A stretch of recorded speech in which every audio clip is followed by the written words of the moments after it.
Hi, I'm Kristen Garlitz, and this is APS EdTech's video on how to use GoGuardian Teacher. GoGuardian is a tool that teachers can use both for in-person teaching and distance teaching to support students.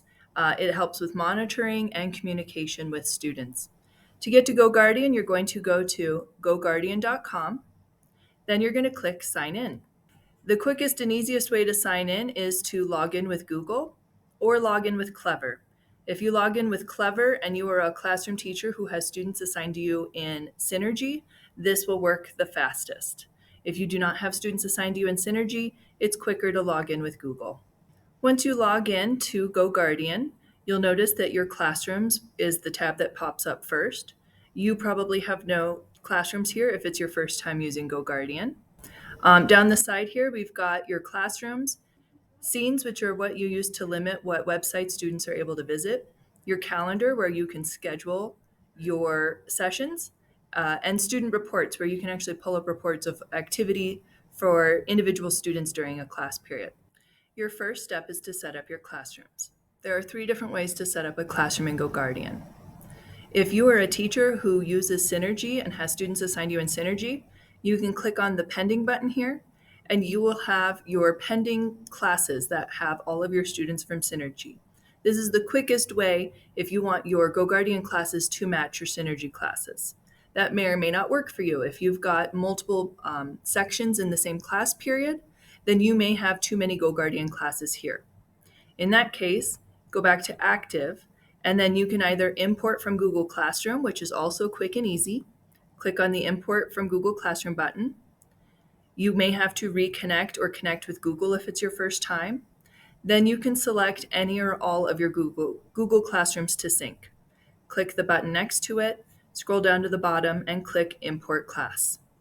Once you do that, your class will show up here as a classroom tile. I can tell that this is a GoGuardian class that is synced with Google Classroom because it has the colorful G in the top left corner.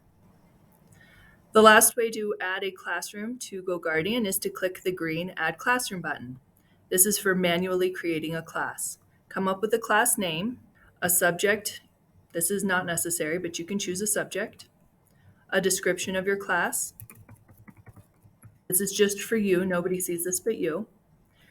You can add a tile color to your classroom, and you can set a default scene, and we'll come back to scenes later, so you may want to set your scenes first. At this point, I'm going to choose no default scene. Then you're going to click Add Classroom.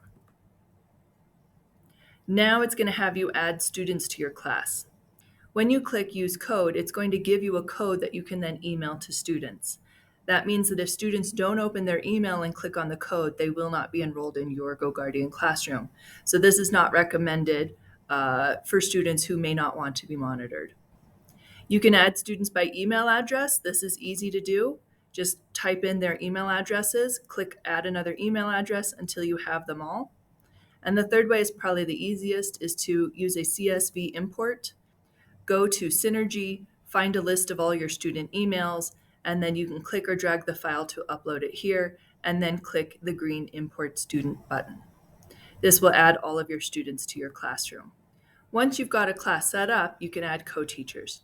Click on the classroom tile, click on Teachers, and then click the green Add Teachers button if you would like to add any co-teachers. You can search for them by email address, and then choose a role. Teachers that you add that have the owner role will have all of the ability to use GoGuardian at the same level as you, which means that they can delete the class, add students, start and stop sessions, everything else.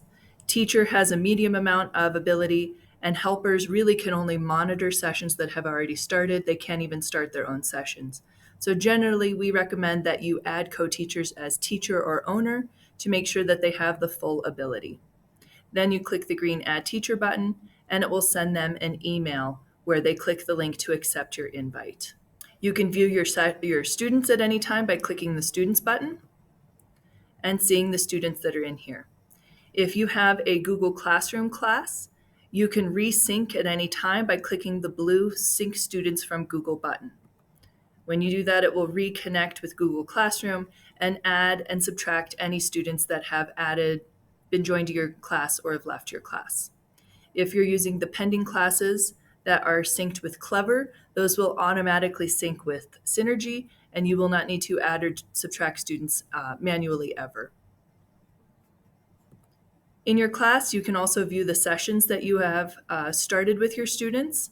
You can manually start a session at any time by going over here to the right side and click on the Start a Session button. You can also go down to your settings within your class, view the information of your class, edit it if you need to, choose your default scene.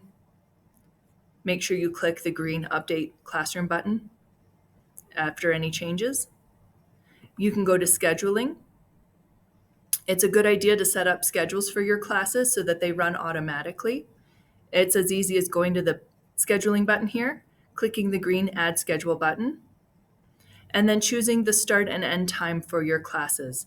You can actually add multiple periods to watch your kids throughout the day. You can add block schedules. So let's say I've got from 8 to 9 on Mondays, Wednesdays, and Fridays. Then I can click Add Schedule. Then I can add an additional schedule by adding it over here. So let's say I have my students from 9 to 10 a.m. on Tuesdays and Thursdays. So you can really have as many periods for that class as you need. So for secondary teachers who are on the block, this can be helpful if you have a set schedule every week. If you teach elementary or you have your kids day long, you can set it from the start of the school day to the end of the school day. You can click the trash icon to delete that schedule at any point, or if there's a holiday, you can just click the slider here and toggle it off for that day so that you're not accidentally starting a session during a holiday. After you've got your classroom set up, you've added your students, you've added your co-teachers, and you have set a schedule for your students. Now it's the time to create a scene. Click on the Scenes button on the side here. There are two different types of scenes that you can create. If you click on the blue Allow Websites List scenes, what you're going to do is that students can only access websites you allow. Everything else will be blocked. So you will have to create a list with all the websites you want your students to visit, and then any website that's not on the list will be blocked for students.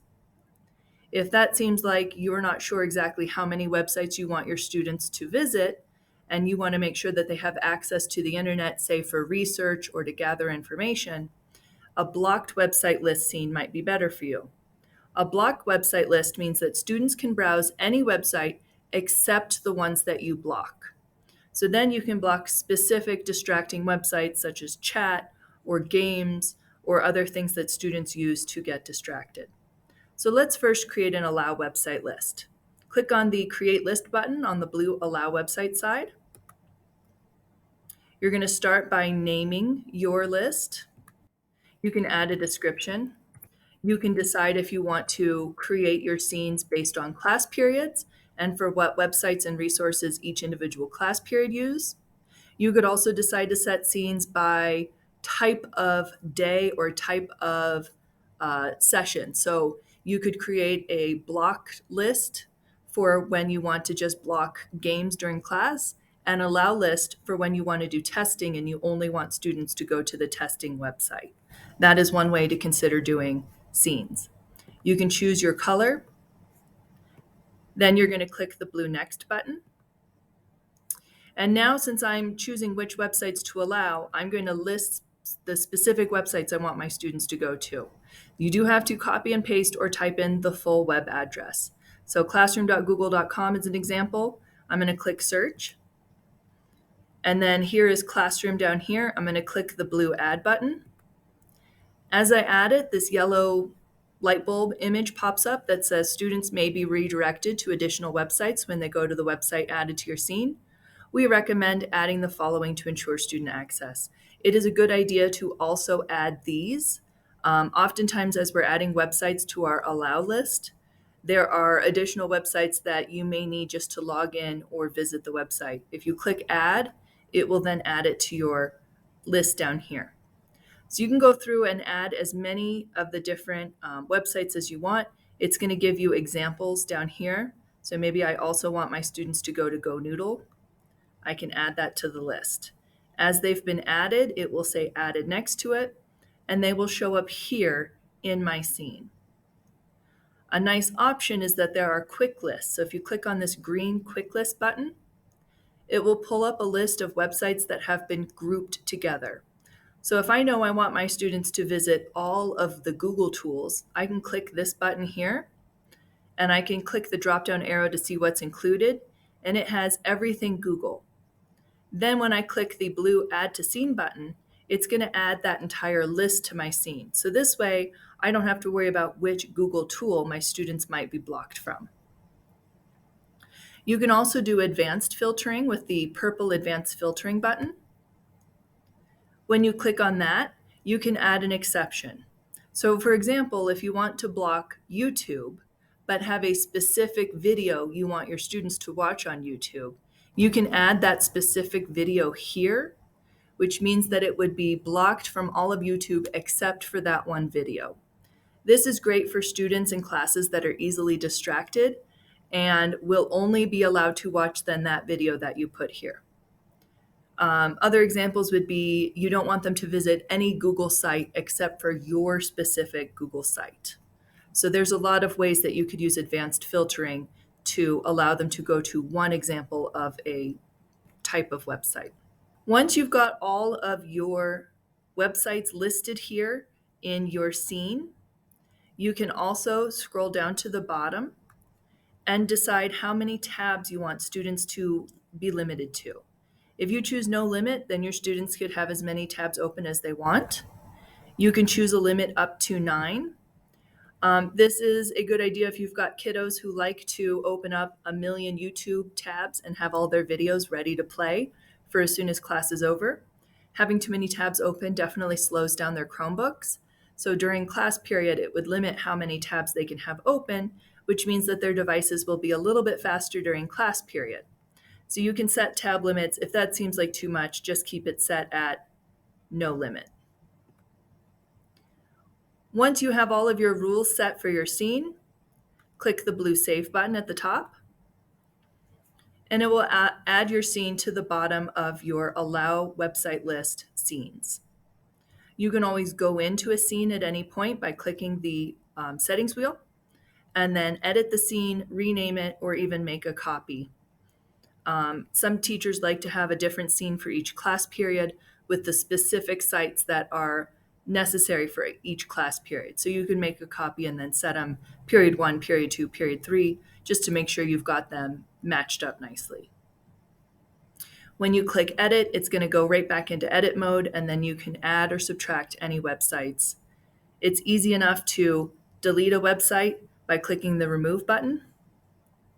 And you can actually also auto open. If I click this check mark here, that means that when my students open up their computers and the session starts for GoGuardian, that tab will automatically open up for students so they won't have to search for it. This is great for classes where you have kiddos that are constantly lost and take forever to get to your Google Classroom. They don't know where to go. You can just have it auto open for them. Remember to click Save whenever you make a change. A blocked website list works very similarly. If you click Create List, you're going to give it a name. Most of our social media sites are already blocked, but this is a good example. You can give it a description if you want. Change the color. Click Next.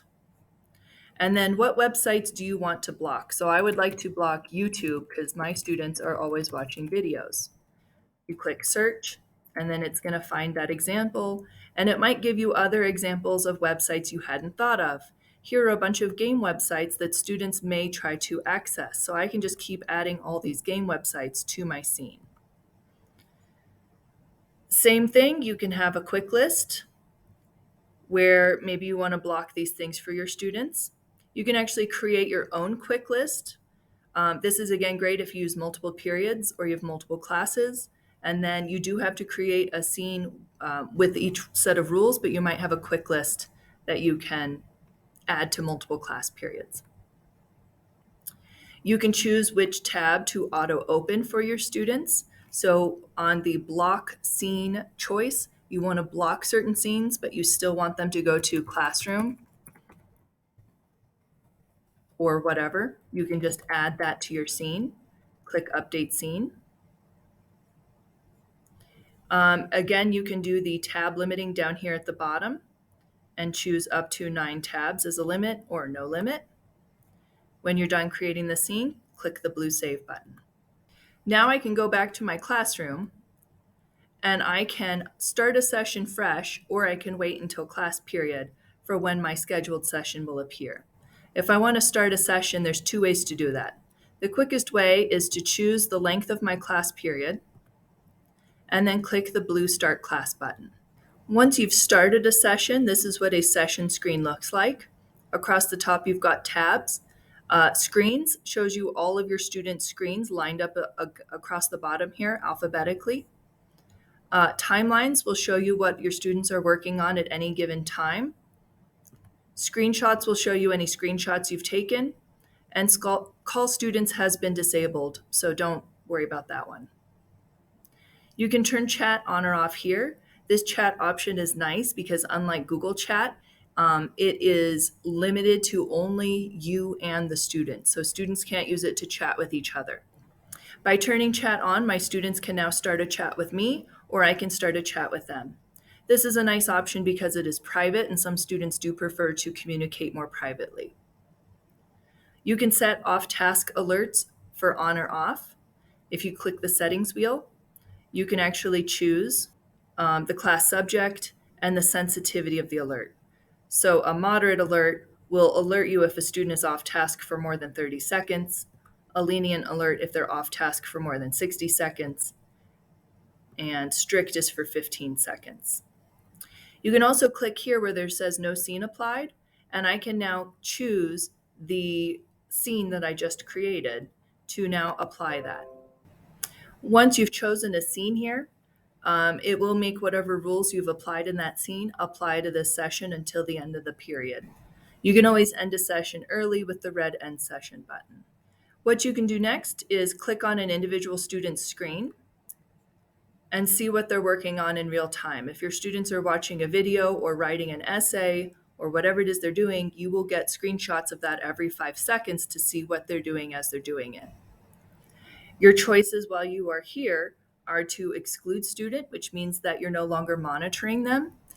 This is a great option if you've got kiddos that leave the classroom for pullouts and you don't want to watch them while they're in counseling or they're with the nurse or whatever. You can open a new tab for a student. So let's say that they've accidentally closed Classroom and they can't find it again. You can copy and paste Classroom down into the bottom and then click the blue Open Tab button and it will send that tab to them to open up. So for kiddos who get lost a lot, this Open Tab feature is really nice. You can click Lock Device. When you click Lock Device, their Chromebooks are basically not usable for anything. This is a hard lockdown where they can't look up anything, including the websites that you are allowing them to use. Lock Device is a good option for when you want students to not be on their computers at all and they're not putting them away underneath their desks or in their backpacks. Please make sure that you unlock their device before their next period or they will not be able to use their Chromebooks for additional classes. Screenshot does exactly what you think. Click it, and it takes a picture of what they're working on currently. This is a great option if you've got kiddos who are off task and you need to have evidence to send to administrators or parents. Over here on the right side, you have all of the tabs that the student has open. You can see Active Tab is the tab that the student is on currently, and then all of their other tabs down here. If it is blocked, it will say Website Blocked by Scene. You have a couple of options. You can either unblock that for class if it turns out, yes, they actually do need class link and I forgot to unblock that. Then you can unblock the site or unblock the page. If it's something like class link, unblock the site. If it's a YouTube video they need access to, unblock the page. That will allow them to view that video, but not the rest of YouTube. It's going to give you this to confirm scene update, and then yes, you want to update the scene to include that website that will now be unblocked. You can close tabs for students if they've got tabs open for other classes or videos or games. you can click the close button and close them for students. Just make sure it's something that they don't need to click save on, or they're not using it for another class. If it was schoolwork for another teacher, I always left that open for students. If you click the chat button here, you will be able to chat with this student and click send. The student will get a message on their side, and then when they respond, you'll be able to see it here. So you can see when they respond. You can also see when they're looking at the chat instead of their other screen. For resources, this is a great new feature from GoGuardian. If you are syncing with Google Classroom, it will actually pull open any of the assignments you have in Classroom. So let's say my student is not on the assignment and I need to open it for them. I can click the check mark next to that assignment, click Open Tabs, and now it will open the assignment for my student. So this is a great way to direct them to Classroom assignment that they were struggling to get to. You can close the student screen at any point and go back to your Classroom screen page where you've got all your students. Another great option here is that you can actually click the check marks next to individual students, or you can click the check mark for all students. Then you can open a new tab for the students that are check marked, lock devices for those students, unlock those devices, or exclude them from a session. So you don't have to go through and do each student individually. If you want to send a tab out to all the students, you can click the check mark and then click the open new tab button and then send them a tab or send them your Google Classroom assignment all at the same time. So you've got options to communicate with the whole class or with individual students depending on their needs. Over on the side here, there's a slider bar where you can actually choose how many student windows you want to see at any given time. At the top of each student's individual tab or screenshot here, you can click the three dots and get to the lock student device, open tab, exclude student, or chat button without having to click here. So you've got a lot of options here for how to communicate with your students and how to view your students' screens in a way that best fits your style. The last option, and this is great if you've got large classes or you've got a group of students if you need to monitor more closely, is the student group feature. Click on where it says student groups. Then you can create a new group or edit an existing group or enable existing groups that you've already pre-created. I'm going to create a new group. I'm going to choose custom. Random works if you just want to randomly sort students into two groups. I don't see that as being super useful myself. I want to create a custom group so I can put my students who need more monitoring and then a group with students who need less monitoring. I'm going to go back to my group with more monitoring and I'm going to assign those students to that group. I'm going to go back to my group with less monitoring and I'm going to assign my students to that group. You can call the groups whatever you want. Nobody sees this except for you, the teacher. So if you know that you've got kiddos who you want to see first, you can add them to a group and then move them. You can have more groups too. I just have 2 here, but you can click new group and have up to 6 groupings. Click the blue next button. You can give it a name for your groups and then click save and create. Now it's grouped my students in such a way that I've got one group at the top that is for more monitoring and one at the bottom that is less monitoring. You can also move the groups with the arrows on the right-hand side, move to the top, move down, move up or to the bottom. So that way you can really put the students who need more monitoring up at the top of your screen instead of alphabetically. You could also do this so that it matches your seating chart if that would help you see the students in their seats and on the screen in the same order at the same time. Once they're in groups, you can choose the arrow checkbox for the group, and then you can open tabs just for that group or exclude just that group. So this is great if you've got kiddos also working in centers or on group projects together, and you want to group them based on their group in class and then send out a link just to those students. So there's really a lot that you can do with student groups to support your classroom instruction and not just make it about monitoring. I can go back to timelines here and see what my students are working on. I can go to screenshots here see any screenshots that I've taken. At the bottom, you have the choice to download it or save it to Drive. Those are good options so that you can have access to them later if it's a documentation you need for parents or administrators. I can actually go back while I'm in a session to my classrooms and look at my other classes. I can also start an additional session. So one way that teachers do it is they'll have a session for testing, and they'll pull out their kids and put them in a testing session for when they're doing iReady or iStation testing, and the rest of the kids are in the general classroom session. Another way to do it would be to have different scenes and different classes based on groupings in your class, needs like that. So really how you organize it is up to you. There's a lot of different options for how many sessions you can run and how you want them to work. If I start an additional session here and apply a different scene, it tells me all of my students are in this session. This class is called EdTech Demo Class. I can go back to my other class period just by clicking the button at the top there. You may get a yellow bar across the top that says that your scenes don't match. If you have a student who is being monitored in GoGuardian by two different teachers in two different sessions, and the scenes don't match, as in the rules don't apply, the rules aren't the same for the two sessions, that student may get conflicting ability to access. So if you ever see that yellow bar that pops up, just make sure that those students are either being excluded so that they can be in the other teacher's class, or that you're allowing them to visit websites that they will need for their other class. If you get the message that says no active tab, that means your student is logged into their Chromebook, but they are not currently on the internet. If you get the message student offline, that means that your student is not actively on their Chromebook at this time. So if you see a student sitting in front of you and they have a Chromebook open and you know they're doing work and it says student offline, I would go over and check to make sure that it is their school issued device and that they are logged into Chrome with their APS account. If they're home for the day, if they're taking a sick day, please make sure that you're not monitoring them while they're home away from school. At any point, you can click the red End Session button and end the session.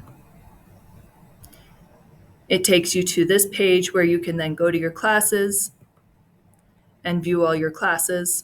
You can also go to timelines and then get a final shot of what your students did during class, and you can drag it left or right to get a full picture of what they worked on.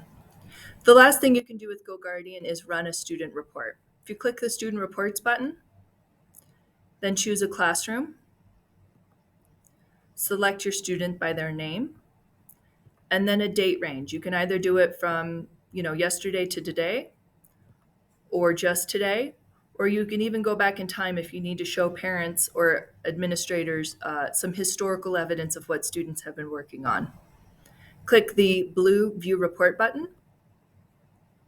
It's going to pull open their top 5 websites visited, top 5 documents worked on, top 5 Google searches, how much time they spent on each of those things, the number of times you've had to take an intervention, such as locking their screen, how many tabs you've had to open, how many tabs you've had to close, and how many block sites they have visited. It will pull up any screenshots that you have taken, and it will give you a detailed browsing history of every single website that they visited during class. This detailed browsing history does not show what they do outside of a live GoGuardian session. If you need detailed browsing history from all of time, your administrator has access to that in GoGuardian Admin. You can email the report if you would like a copy of this. Click the Email Report button. It will automatically pull up with your email address, and then you can add additional email addresses if you want to send it to administrators or parents. You can choose which of the information to include in the email, including top 5 websites, document searches, interventions you've taken, screenshots, and detailed browsing history. You can write a message here to include for the administrators or parents. What it's going to send to them is a PDF of this report that you're seeing. Once you click the blue Email Report button, it does take a few minutes to show up in their inbox. If you send an email report and you find that you did not get the email, you can check your settings by clicking on your name in the top right, go to My Account Settings, And then make sure that this is toggled on for email preferences. If you're a co-teacher in several classrooms, or if you have EAs, you may or may not want them to get email, or you yourself may not want to get the emails. So you can actually turn off your emails if you're a co-teacher in a bunch of classes and you don't want to receive emails. Under My Account Settings, you can also reconnect with your Google account. If you're finding that your students no longer match what's in Google Classroom, click Reconnect at any point to resync with Google Classroom. If I go back to the Classrooms tab, I can go into the settings for any of my classes. I can view their sessions, view their calendar, view recordings, which is not turned on for APS. I can edit my class, add co-teachers, add students. Archiving is a great option so that it doesn't delete any of your information, but it no longer shows up on your homepage here. Or if you're really truly done with a class, you can remove the class. This is permanent and cannot be undone. So I suggest archiving so that it is not deleted forever, but no longer visible, clogging up your homepage here. You should archive your classes at the end of each school year and start fresh so that students aren't accidentally being monitored when they're no longer in your class. One last great new feature from GoGuardian is that you can actually check to see if a website is blocked by clicking this button here. This is good if you're going to have your students visit a website that you're not sure if it's blocked or not. Sometimes stuff is accidentally blocked or might turn out that there's games or things like that. So you just type it in and then check website. And then it will tell you that this website will be blocked for students who are out of school. So this is something that would be blocked on weekends. It will also tell you if it's going to be blocked down here by your scenes. You can update your scene to add it if it's something that you need students to visit. If it is blocked per admin policy, then you can submit a form to see about getting it unblocked. Most websites that are for games, puzzles, things like that, they're not going to be unblocked. Social media, it's not going to be unblocked. But sometimes things accidentally get blocked and then we need them unblocked.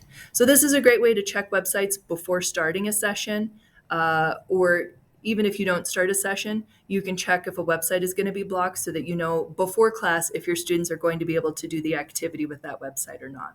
All right, and that is everything about GoGuardian Teacher. Thank you for your time.